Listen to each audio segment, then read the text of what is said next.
Нарантуул Улаанбаатарт байдаг хамгийн том зах. Хүмүүс заримдаа хар зах гэж нэрлэдэг.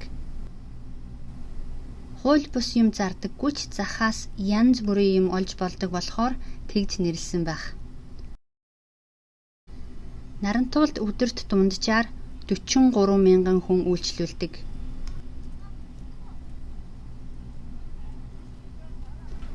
Нарантуул захаас гутал, хувцас, гоёл чимэглэл, ноос ноолуур, гэр ахуйн бараа, тавилга, хүнс зэрэг бүх төрлийн бараа бүтээгдэхүүнийг хямд үнээр авч болно.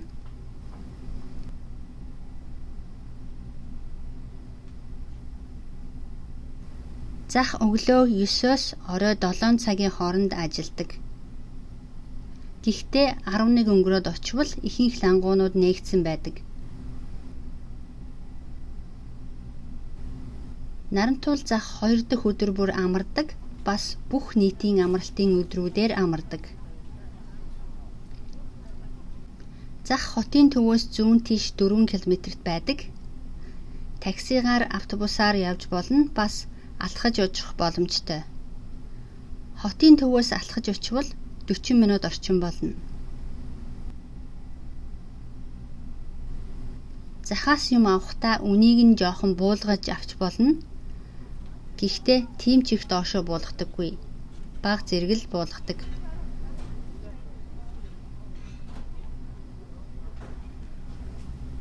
Захаас юм авбал төгрөгөөр тооцоо хийн, ер нь бэлэн мөнгөөр тооцоо хийдэг.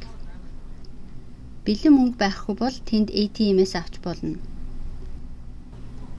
Бас юм худалдаж авахдаа эхлээд 2-3 газраас асууж дундаж үнийг нь мэдсэний дараа авбал зүгээр. Яагад гэвэл худалдагчид илүү өмнө хэлэх тохиолдол их байдаг. Нарантуул зах ихэнхдээ хүн ихтэй байдаг учраас халаасны хулгайчид утас түрээвч гэх мэт зүйлсээ алдах тохиолдол их байдаг. Тийм учраас захаар явахдаа болгоомжтой байж цүнхээ урдаа үүрч явбал зүгээр. Бас үнэтэй цайтай зүйлс их хэмжээний бэлэн мөнгө биедээ авч явахгүй байвал зүгээр. Гадаадын жуулчдын сонирхдаг хэсэг нь үндэсний хувцас хэрэгсэл, бэлэг дурсгалын зүйлс, ноос нуулуурын эдлэл байдаг.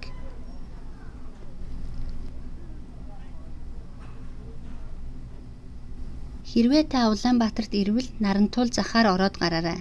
Сонирхолтой аялал болно гэдэгт найдаж байна.